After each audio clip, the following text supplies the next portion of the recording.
Innovation Unplugged from the Alabama Community College System's Innovation Center takes you inside Alabama's workforce development. Join us for enlightening conversations with community leaders and industry experts showcasing experiences, addressing key issues, and celebrating successes in the workforce initiatives across the state. All right, welcome back to another episode of Innovation Unplugged. I'm Houston Blackwood.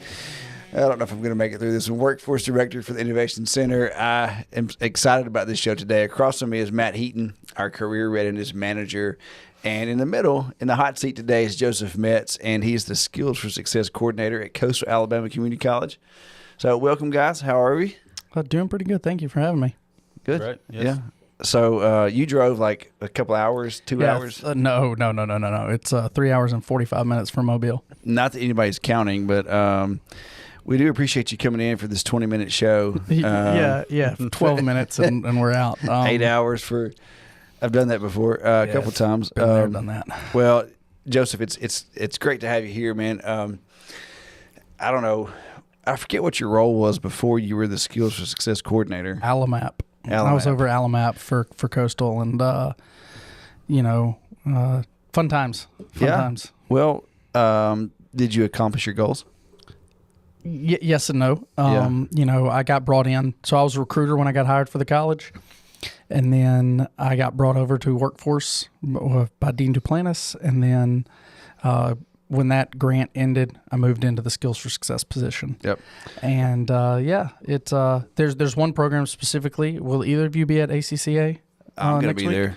Okay, so at 2:10 on Monday. I'm busy that time, but yeah, go ahead. Yeah, at 2:10 on Monday, Duplantis and I are doing a presentation about one of the programs that was an Alamap that is now continuing to go on post Alamap. Yeah. So you can sit in the back of the room and ask questions. Well, I'm going to ask them hard questions. Yeah, probably not because they, no, I'm not going to do that. But I'll be there. If it was just me, then yeah. But Duplantis is he's so serious. I love him to death, dude. He's the best boss I've ever had. So yeah. So when we have these meetings all the time with Duplantis.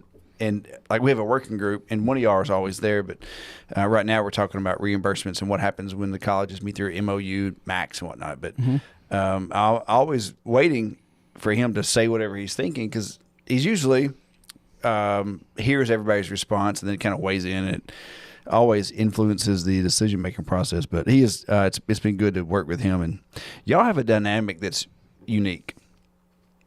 Yeah, no, we do. We do. Probably the most unique, I would think, around the state because everybody's so. Who's that? From the Joker? Like, why so serious? Oh, Heath Ledger. Yeah, that guy. Everybody around the system and love them all. They're all beautiful. They're all beautiful, and they're all perfect, and they work really, really hard. Beautiful, but they are serious. You know, like they are. And most of the time we are serious, but man, like the two of us are. Yeah, I call him Big Bro, Big Brother. Dr. J, and we do have a good dynamic. I mean, he lets me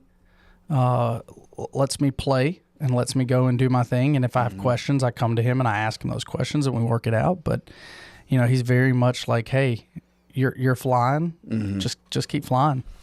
Yeah, that's really how I get to operate too. And even so, like from the first day of this thing, and still now, like, just kind of go, and we hit a guardrail going 100 miles an hour. And say, oh, well, we can't go that way. Yeah. We'll take a left. Yeah. Cool. So, hey, Joseph, give us a rundown who you are, where you came from, and how you got here. Yeah. So, grew up in Jackson, Mississippi. Grandfather moved to this country after World War II, went through the camps, was in Auschwitz and Dachau concentration camps. Grew up loving history, went to Mississippi State. So T-Town is not, I'm not real comfortable here. Well tied. Shouldn't be. And unless you're from Oklahoma. Yeah. From Oklahoma, you don't want to be anywhere near.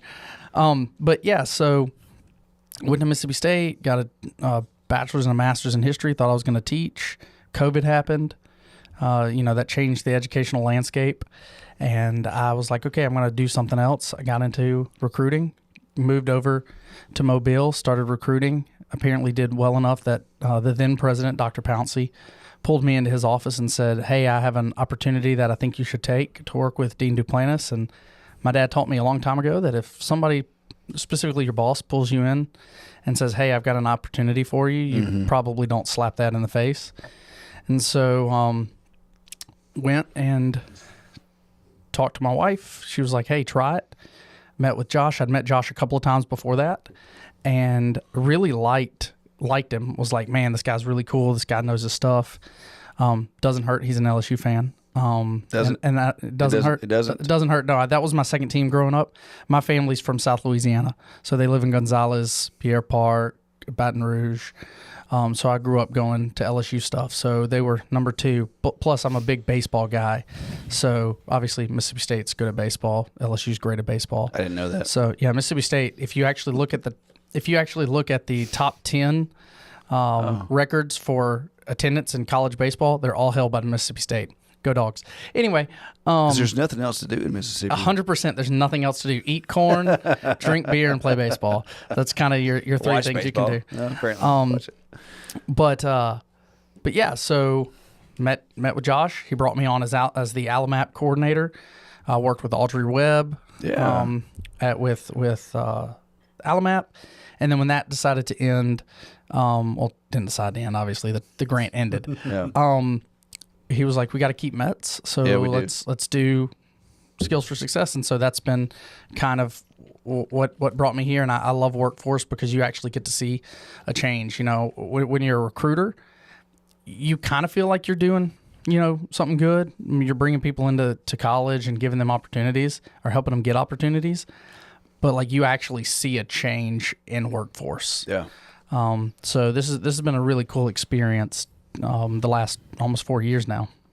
So as the recruiter, you kind of got them in the door, but And that was it. where you're at now, you see that sometimes the end goal for Oh, that. absolutely. Absolutely. Sometimes, you get them in the door and then you hand them off. Yep. And you don't really know what happens to them afterwards. Oh, yeah. Whereas this, I mean, you're a recruiter, you're a counselor, you're, program manager, and then, if you can, you help them get a job, or you at least put them in contact with individuals who can help them get a job. So you're doing the entire process from this role versus, just the handing them off.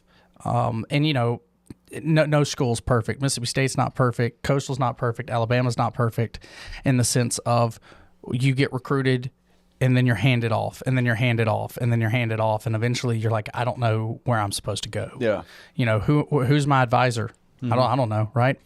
And with Skills for Success, we've been able to kind of turn it into I want to say one-stop shop, right? If a student has a problem, they come to me, and then I help them figure out, whether I send, Matt an email, or Destiny, or Darlisha, or Grant, or whoever, we can get it fixed.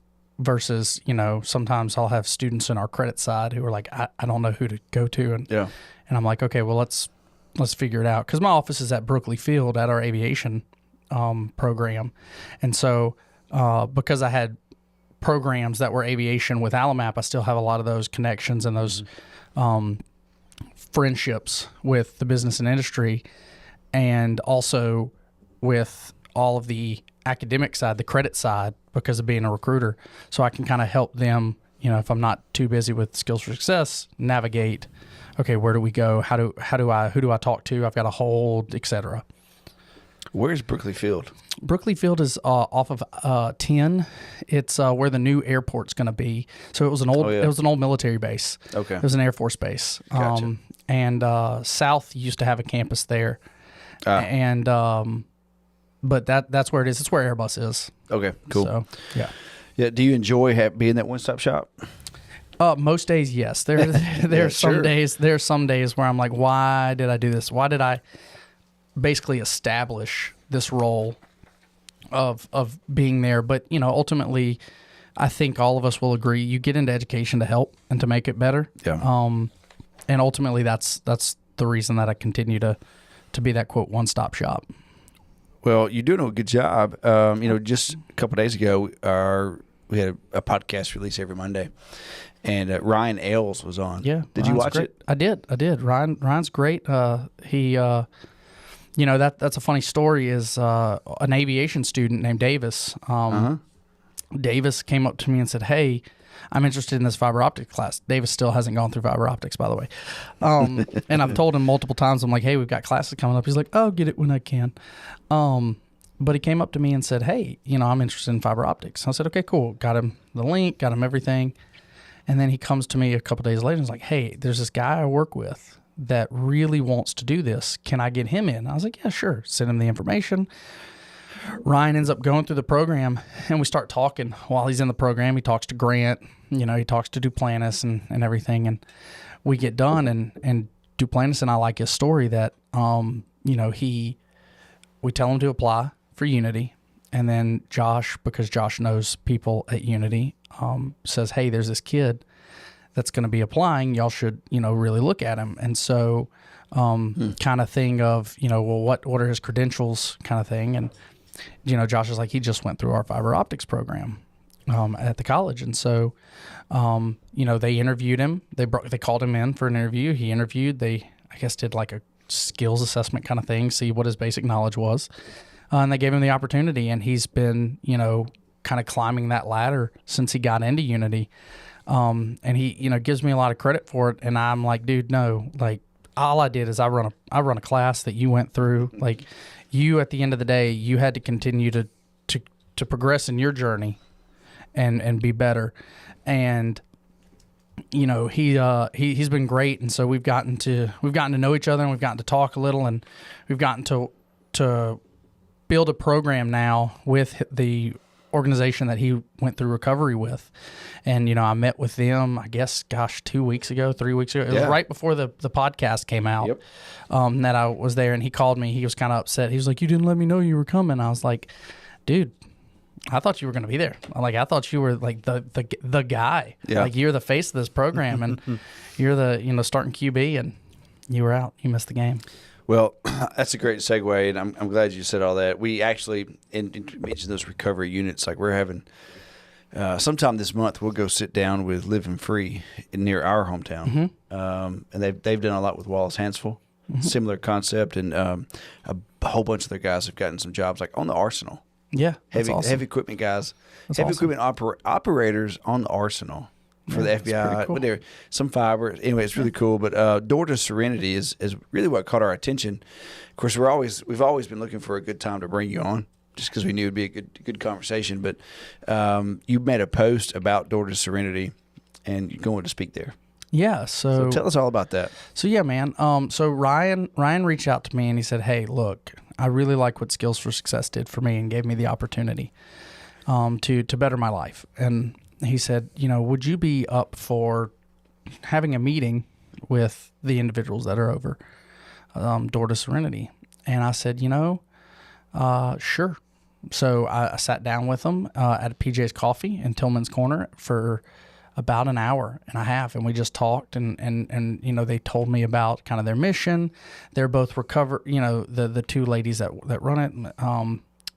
They are recovering as well. They're in their journey as well. And they were like, we want to be able to have a place that is, for anyone, whether you're gay, straight, bi, whatever, whether you're black, white, pink, whatever you identify as, whatever you live.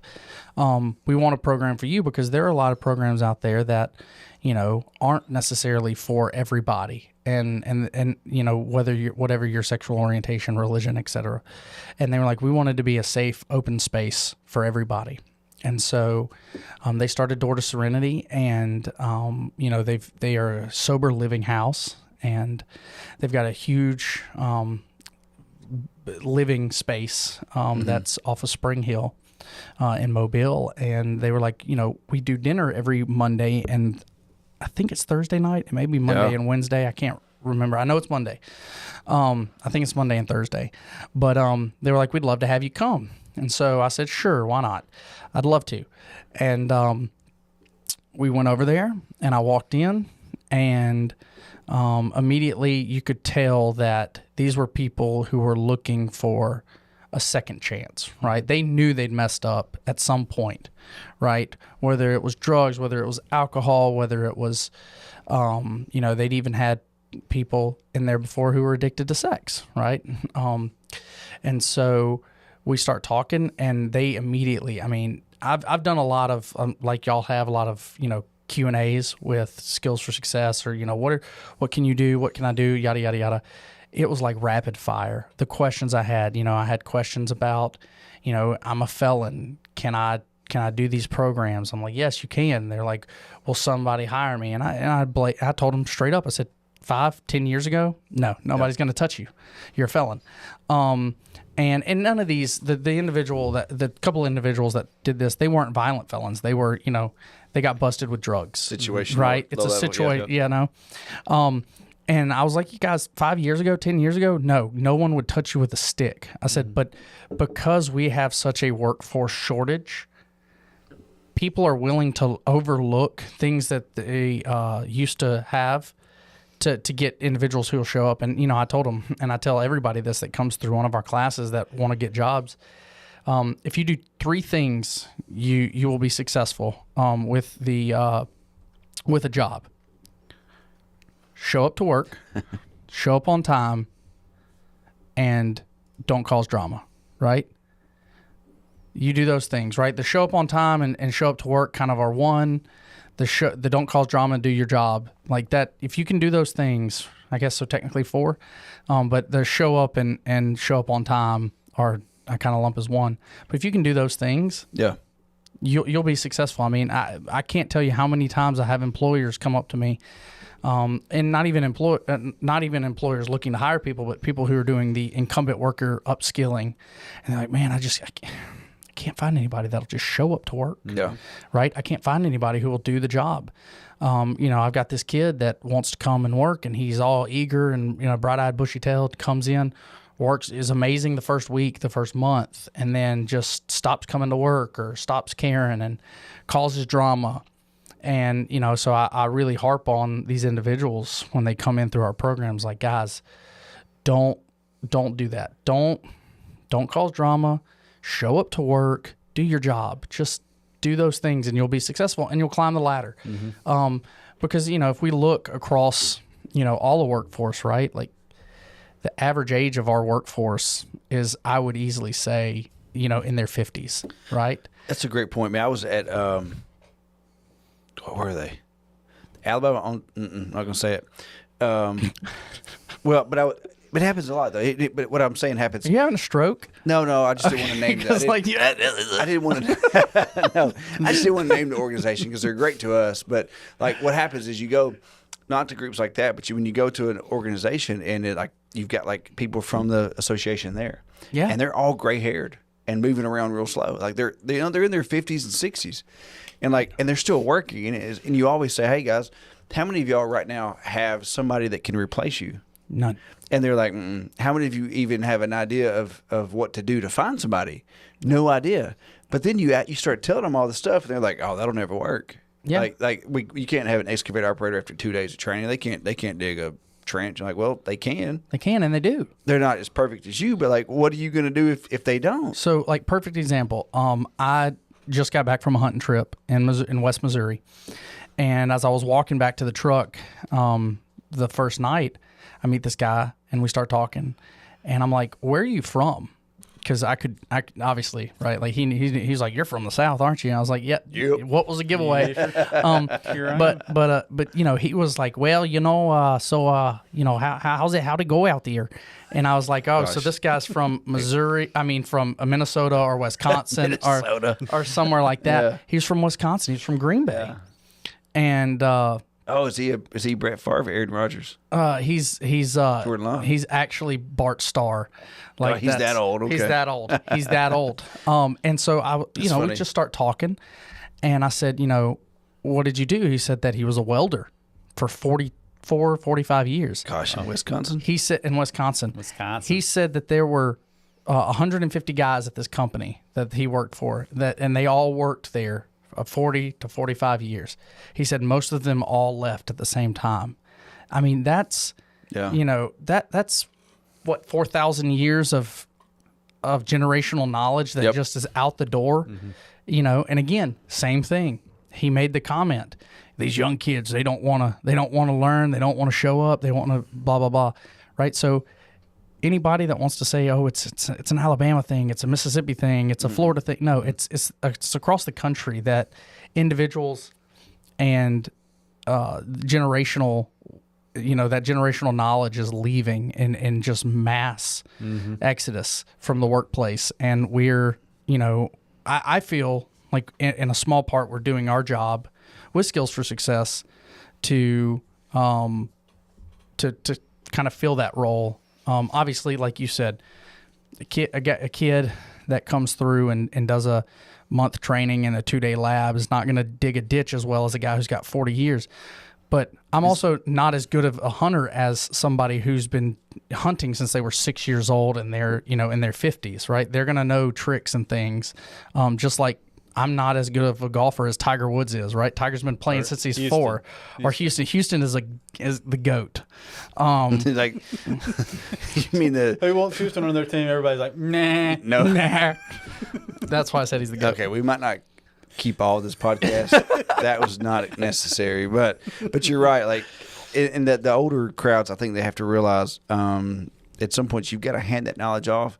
But I saw that on the West Coast too. I was over there 2 summers ago in Oregon. Same conversation.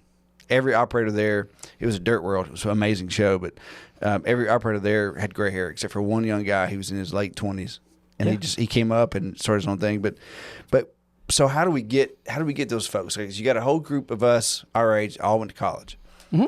That was the thing then, and now it's not. But you still have a lot of kids now who don't have the natural inclination because they haven't been raised in a way, or haven't had to grow up in a way to play with heavy equipment or to necessary to be a mechanic or whatever. Like it's just easier life. But then you've also got a huge population of people who have messed up. Mm-hmm. How do we fix that? Yeah. So I think it's through programs like Door to Serenity, right? And quote unquote, what is it that the youth say? We're going to make you famous. We're going to blow you up, right? We're going to make you famous on social media. And I think that's the way, right? We promote in our own capacity, whether it's the college, whether it's the Innovation Center, you highlight those institutions, those programs that are doing good work, like Door to Serenity, right? Like they do a great job at sober living. They have a great success rate. They're a great group of people, and and I think the other problem is we've got to work as a society to get over the stigma that if you are a felon, obviously dependent, let me preface this, dependent on what the felony is, right? Because, perfect example, I met a guy a month ago. He was in prison for 32 years for like 1.5 ounces of pot, right? Yeah. Like he was arrested back in the 70s or whatever, where you go to jail for a long time for pot, right? So again, 30 years? Yeah, dude. He was from Mississippi. But yeah, he was I mean back in the 70s, my mom will tell stories that she would be at parties at Mississippi State and people would be doing cocaine. She didn't think anything about it. But if somebody pulled out pot, she turned around and would walk out because of the stigma, I guess, of pot. I don't know why. But anyway, I digress. What I'm saying is we as a society need to get over the stigma that, oh, they're a felon, they're a bad person. No, people make mistakes, right? Mm-hmm. And that's what we need to realize and remember is that individuals, we as human beings, make mistakes, and we can't let that 30 seconds, quote unquote, define who you are. The entire rest of their life. Yeah, exactly. With no opportunity. Exactly. So with that recovery focus partnership, some of the, I would say majority of that audience between the Innovation Center, Skills for Success, the community colleges like Coastal, creating that pathway to step foot on a college. What has that looked like, and how has that progressed with these? So one of the things is and I don't want to get ahead of myself, but with our heavy operators classes that we've run with the prison system. Yeah, go there. That's in partnership with our adult ed. So we've got individuals who are, that maybe don't have a high school diploma, that want to continue, they're getting out of prison for whatever reason. and they want to go and they want to further. Well, they don't know what that first step is. And so, they come in because we have partnerships with various prisons in our territory. They come in, they do adult ed. They tape test. They do, maps for aviation, maps for manufacturing, whatever. And then they come and they do these skills for success classes. And then that lets them see that, okay, hey, I can do this college thing, right? We have several individuals that, have come through and they didn't realize that they could actually get their high school diploma, right, through adult ed, right? They went to high school. They would have graduated 15, 20 years ago, but they didn't realize that was an option. So they're able to go through our adult ed program and then actually get their high school diploma from their high school. What's they call? Yeah, because they picked up where they left off. Pretty much, yeah. High school diploma option. Yes, the high school diploma option, and so you'll have kids, and I say kids, right? You'll have individuals that come in. We do it at Coastal, where our individuals that are graduating from the adult ed program, they walk in our Coastal graduation. Yeah, I've heard that. So if Matt goes and he gets his GED or he's getting his high school diploma, he walks in the Coastal graduation, and then we bring them back over to our adult ed facility in Bay Minette, and we take a picture, like a professional picture with them, graduation picture with them, with their family. And so it's really cool to get to see individuals. And we've had some of the individuals that have gone through, like our food and beverage, because we do a food and beverage class with our ESL students for Skills for Success. And so they'll go through that, they'll get their degree, and then they'll get their certificate. And then we've seen some of them even matriculate into the credit side, and so, and again, that looks like showing that these kids, they can do it, right? Showing that they can take a class online, that they can do the coursework, and that they can do the thing that they did the coursework on, right? Your quote in that Door to Serenity article or Facebook post you made, something about, I forget which is where I found it, where Matt found it. See, a lot on Facebook? Probably, but yes, it was. You said, quote unquote, a lot of times people don't know where to start, and this is a perfect starting point. Yeah. And so, you're talking about all these different people, English language learners, incarcerated folks, open enrollment folks, didn't get the diploma, they've just been working. Yeah. Or maybe they're like Ryan Els, they're changing careers, so that's really cool. What I've seen, and a lot of our colleges do really, really well with innovative programming, but you guys seem to do, what I keep thinking about Coastal is like, you do it well, but you also find a particular niche, and then you run that like to like 100% efficiency. How do y'all do that? What makes that work? I don't like to lose. Okay. I mean, I'm going to tell you, I got that dog in me. No, but no. Perfect. Yes. But no, I don't like to lose. I don't like to look stupid. I don't like to look like I don't know what I'm doing. One of my biggest pet peeves, and this is one of the reasons I don't have a doctorate, is because when I was in my graduate program, I basically got told I didn't belong there, that I wasn't smart enough to be a professional historian, and that pushed me.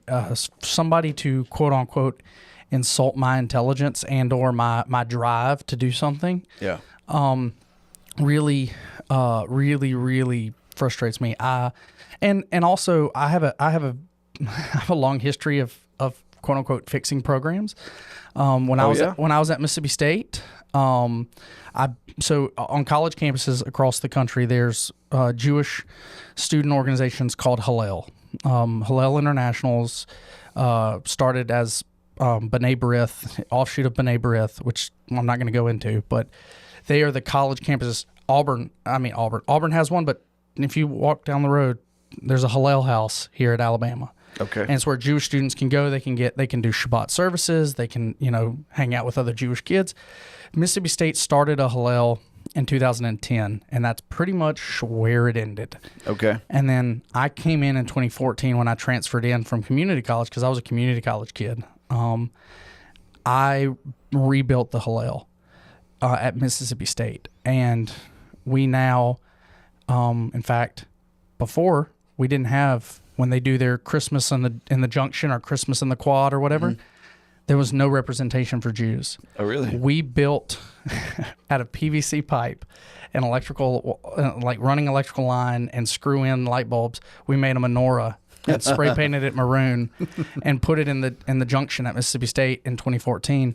Now they have a beautiful menorah on campus, and they just did the menorah lighting at Mississippi State. Oh, really? But I fixed that. I built that program. When I got out of college and I was trying to find a teaching job, I got hired by Steinmart, because I'd always worked in retail when I was coming up through college. I got hired to work at Store 360 in Specific. Yeah, well, Steinmart's not there anymore. They closed. But worked at Steinmart in Biloxi. They had the worst credit card to sales ratio, that metric. The big thing is push the credit card, get you to sign up for the credit card, okay. right? And they want you to average 5 a day, 4 a day, 6 a day. And they did not. And that store was literally dead last at like 700 students, 700 stores. When I left in November, we were the number 2 store in the company for credit cards. In 7.5 months, we turned it around.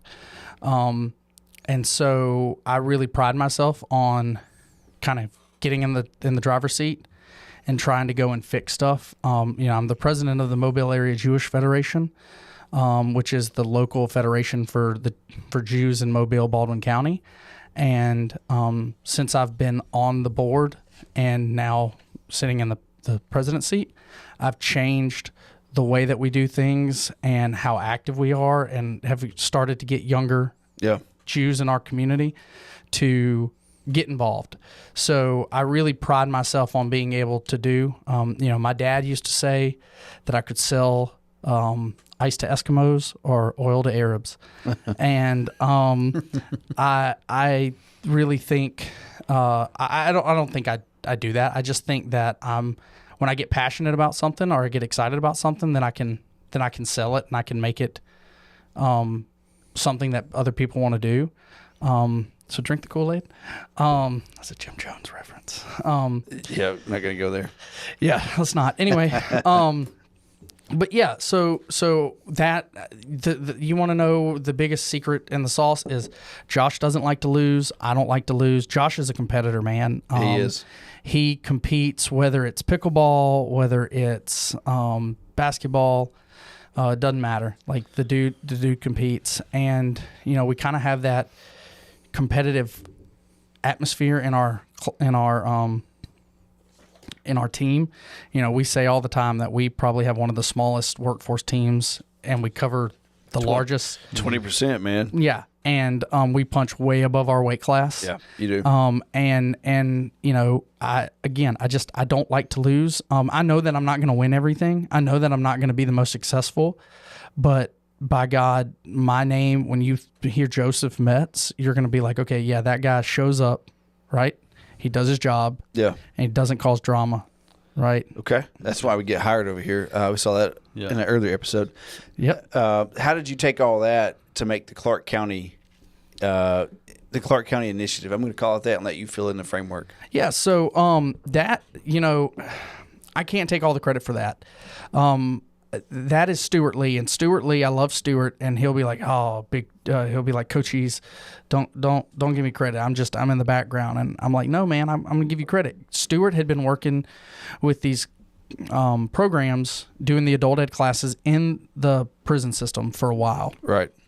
And he came when I took over Skills for Success. He said, hey, I want to talk to you about possibility of doing with the prison system, doing with Clark County. I said, okay. I said, but here's the thing, man. I said, and I broke down the framework, right? They've got to register. They've got to do the online. They've got to then do the lab. I said, how is that going to work? It's prison, right? It's not a high school. It's not a business and industry partner. Well, it is, right? Prisons are their own business. Yeah, for sure. But it's not your typical.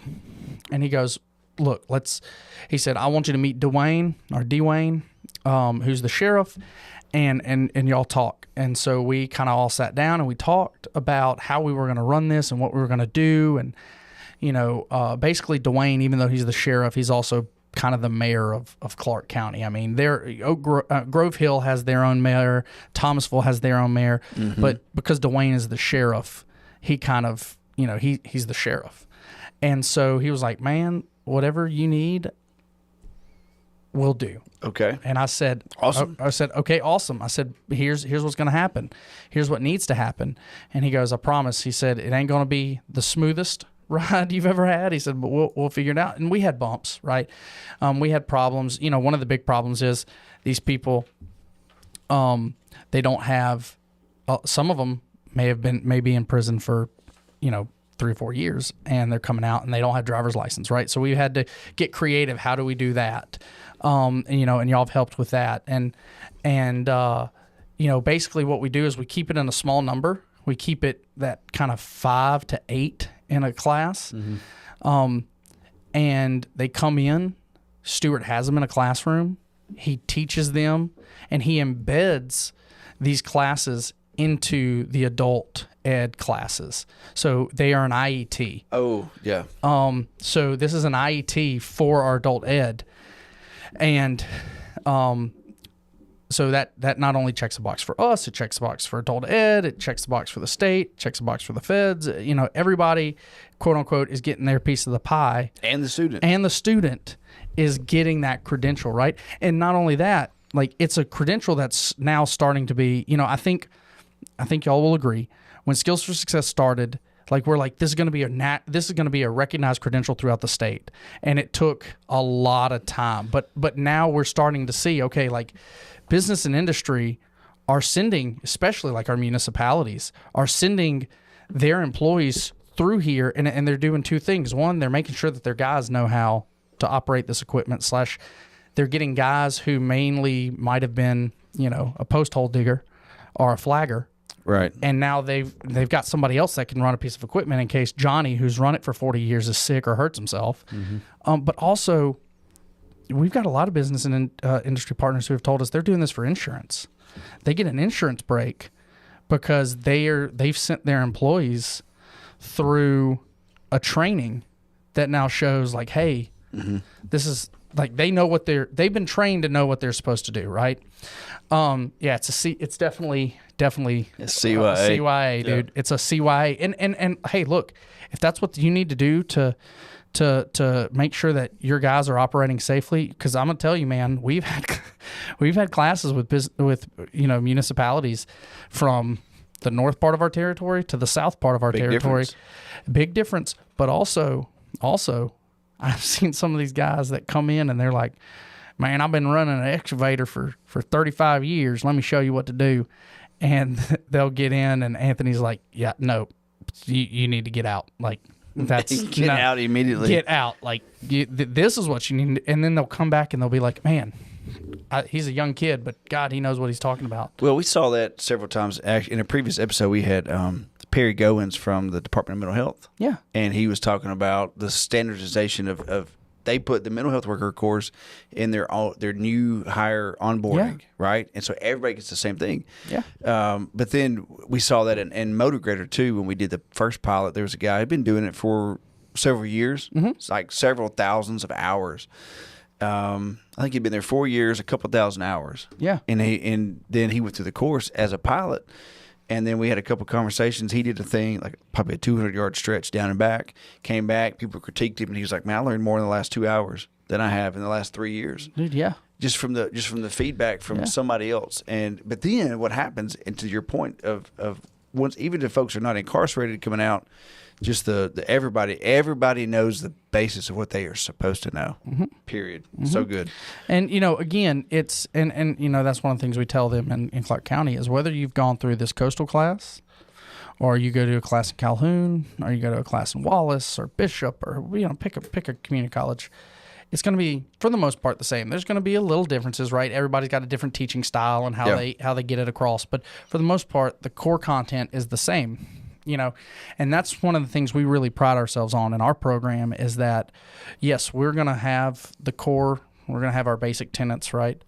But then we are going to hold that standard even higher and make sure that every class is run the exact same way so that, again, when somebody comes through a Coastal Alabama class, they're going to be like, yeah, like we know that you went through that class, right? Like the standard is there, and we're not going to water the standard. You know, if we have people fail, we don't have people fail all the time, but we have but just because you come to this lab does not mean you're going to pass. Right. Does not mean you're going to go through. I mean, this is not a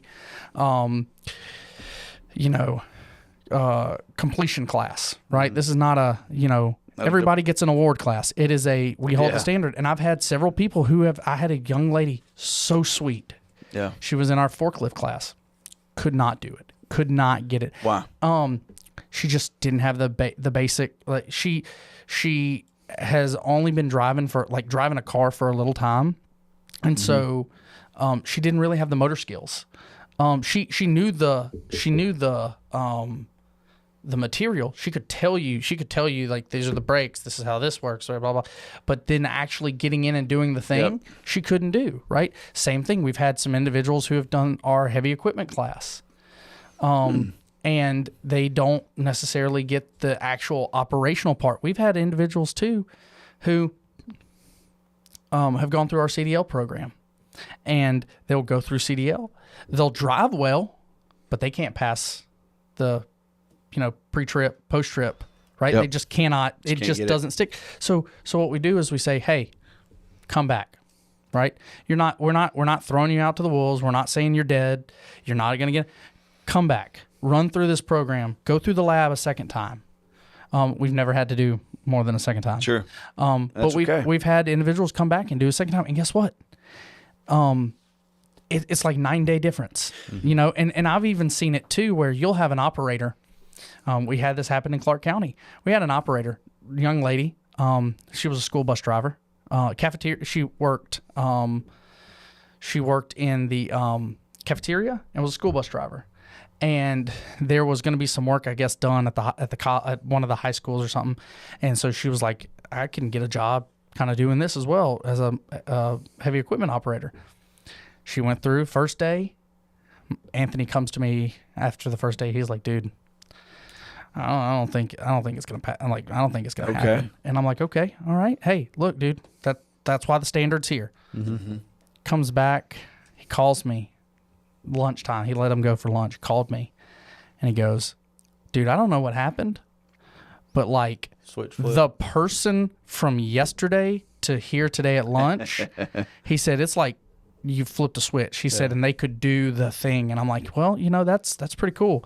But with the Clark County thing, for the most part, we send everybody to lunch, right? They do the thing, they go to lunch, and then we send them to lunch. Clark County, we don't. They're incarcerated. So we first day we pay for lunch. We buy lunch for the inmates, and then the prison brings them lunch, or the jail brings them lunch for the second day. We do it at the old airport in Clark County in Grove Hill, not Grove Hill, Grove Hill, and it's just basically a giant field, and there's a big pile of dirt and 2 porta-johns. And they go and they spend the entire day out there. And we have pop-up tent, we have chairs, we have table, we have snacks. And a lot of them also like it because they don't necessarily always get the time out in the weather. Right. But I will tell you, I mean, y'all are from the north part of the state. When it's hot, it's hot. And when it's cold, it's cold. There's not like, when we're at our Foley site, which is where we run probably, I would say 80% of our classes are at the Foley site. If it's raining, we've got a big metal warehouse that we can pull the cars, pull the machines in, and they can do their pre and post inspections. It's a basic operation too, I bet. Exactly. And then try being like, hey, you're going to back this thing into this because it's a long area that we have now, and we're like, you're going to back this thing up in here, and you're going to put the boom down or the bucket down, and you're going to try to do the thing. And it's always funny watching some of those guys who have never backed anything up, in their life back up in one of these things, and they're like, I'm going to hit something. And I'm like, no, you got fine. 5.5 feet on each side. You're good. Joseph, the stories that you've shared, and every time we hear the stories, it reminds us of why we exist. It's our why and why Skills for Success exist. What is the story that you have that stays with you as your why? Like if I'm having a rough day, this one comes to mind, and that's why I'm getting up for who and for what. There are a couple, but I really think as of late it's been Ryan, because we have the ladies that are at the jail, and some of their stories and why they got into the drug game, because they didn't know any better, and then now they have this opportunity to better themselves. Like, that's really cool, and I like that. But with Ryan, you always ask yourself, okay, why do I do this? How am I making somebody's life better? And a lot of times, whether it's with high school or teaching college, you're like, man, I made an impact in somebody's life, but then they leave and you never hear from them again. You don't see it. Well, with Ryan, Ryan had tried so many times to get his foot into the door with Unity. And when he goes through our program, right, it's like the stars align. A credential can only take you so far, right? We say it all the time. It's not what you know, it's who you know. The fact that he had tried so many times, he meets a guy named Davis. Davis puts him in touch with me. I get him into the Skills for Success program. He takes the lab. He does really well at the lab. He and I start talking. Duplantis and he start talking. We both tell him, hey, apply for Unity. Like, you've now got a certificate. Duplantis makes a phone call. They interview him. He gets called back for an interview. He does well in the interview, right? Because I can put in a word for somebody. I can make a phone call all day and say, hey, gotta do it. go. And you still got to do it. You still got to show that you know the thing. He goes in there. He does well. He gets hired. 6 months, 4 months, 3 months. He gets promoted, right? And he's on that track to continue to get promoted. And he's turned his life around. He's got a girlfriend. He's taking care of his kid. He's involved in their lives. He's now a mentor for individuals at Doors to Serenity, right? Like, he's paying it forward. He's taking the opportunity that he's been given, and he's trying to put it forward. In Judaism, we have a thing that's called tikkun olam, to repair the world. And I can see that in Ryan, right? Like, he is putting back into the world what he got, and he's trying to make not only his world better, but the individuals around him better. And so as of late, Ryan has probably been the when I need like a reason, when I'm beating my head against the wall going, why am I dealing with this? Why am I doing this? Ryan is kind of the reason. I look back at, his social media posts and go, man, we made a difference. You did. Him in the studio that day, it was a phenomenal conversation with him. And I just listened to it yesterday while working at the desk. The confidence that he has now that he may not have had before. So, well done. Well done, for sure. Absolutely. It's a very good why. 5 years from now, Joseph, you're going to be probably still at Coastal, but doing something much bigger. We'll see. But we don't know. What are you going to be toasting to, though? No matter what you're doing. I'm toasting. My wife and I are expecting a little boy. Oh no! We're expecting a little boy in about 3 weeks. I lost my dad a year and a half ago. Yeah. For a long time, my wife and I thought we're not having kids. We're not going to have another kid. We have a little girl who is amazing. Yeah. But we're done. And so I'm toasting to Benton Emmanuel Metz.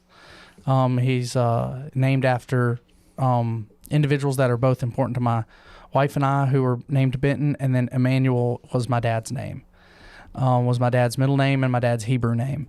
And so I'm toasting to that, and I'm toasting to all of us as a state, as a region, as a country, realizing that we have far more in common than we do that separates us, and that it's time for us to put all that behind us, and let's guys, we're Americans. Let's be American. So that's my toast, man. Love that. Love that a lot.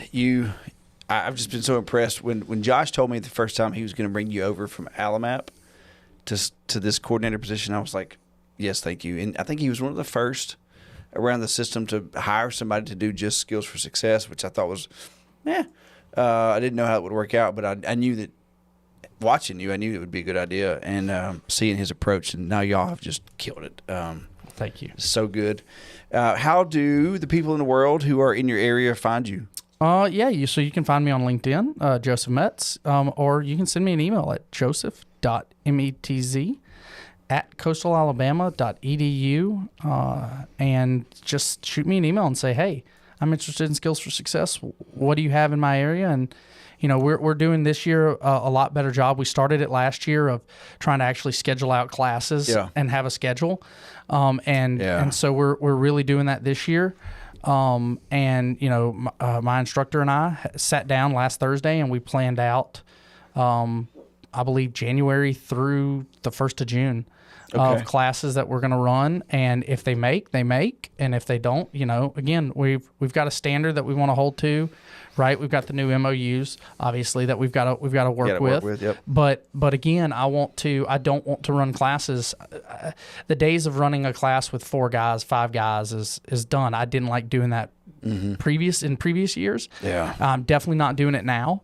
I want full classes because I want, one, the most bang for my buck, but also 2, I want to train individuals that want to be there.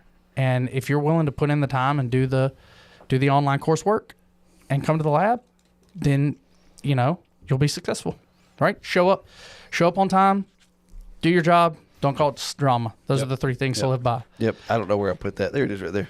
I got it down too. Are any of those in your schedule? Carpentry and electrical? Yeah, actually, they in the I think I was talking to my other instructor, Jim, to try to do one end of January, beginning of February. We've got a couple of people who've reached out, and actually, again, the prison system, the jail wants to do electrical. They're like, we'd love to do carpentry. I was like, nah, fool me once. Not bringing nails or hammers anywhere near inmates. Not happening. Well, they can bust out. Well, the career centers want to do a local regional thing. Yeah. They want to do a carpentry electrical academy. Yeah. In your area. Yeah. I met with them yesterday, and so they want to do a similar thing up in the north. So yeah. Cool. Final thoughts. That's a brave shirt to be wearing. No, Houston. Same with you, Matt. No, I'm just kidding. What? Latrenda gave this to me. No, it's adorable. A good boss. It's adorable. Adorable. What is on your shirt, Matt? Are those mermaids? What are they? Looks like some dark blue dots with some light blue seashells. design. They're seashells. Final thoughts. Final professional thoughts. Final professional thoughts are again. Just if you take nothing else away from this. Yep. Those 3 things: show up to work, show up / on time, do your job, don't cause drama, because you will be successful. Every job I've ever had, I've done those 3 things, and I think I've been halfway decent. Not bad. I just noticed that Matt is wearing a Toon Squad wristband. Listen, it's like an episode of Nickelodeon over there every day. I don't know. Yeah, that's crazy. The world he lives in. Well, it's his world. We're just living in it. Joseph. These are all something like Thompson's work, family church, and then the boys.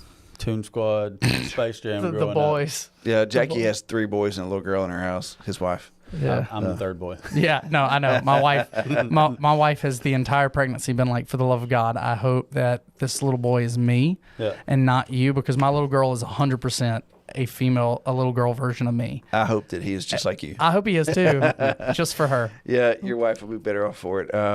Matt, final thoughts. Again, appreciative of Joseph traveling his 3 hours one way. He'll be back. Yeah. He won't be back by dark, but we talked about a lot of different courses today, and if you're interested in any of the courses mentioned or the other things that are available through Skills for Success at Coastal, at any of the other 23 community colleges. Trainforalabama.com is our website. Any course that's available statewide in your area will be listed there. You can find links to the YouTube promos. Any information you need, you can find it at the website. Again, trainforalabama.com. Yeah. You know what? This is probably a good time to say Merry Christmas. Happy New Year. This will fall around the Christmas This is time. going to be one of our last episodes. So, Merry Christmas, Happy New Year. I don't know what you Happy say. Hanukkah. Happy Hanukkah. Chag Sameach. This is going to conclude another episode of Innovation Unplugged. Make sure to like, subscribe, and follow on all your social media platforms. Have a great afternoon.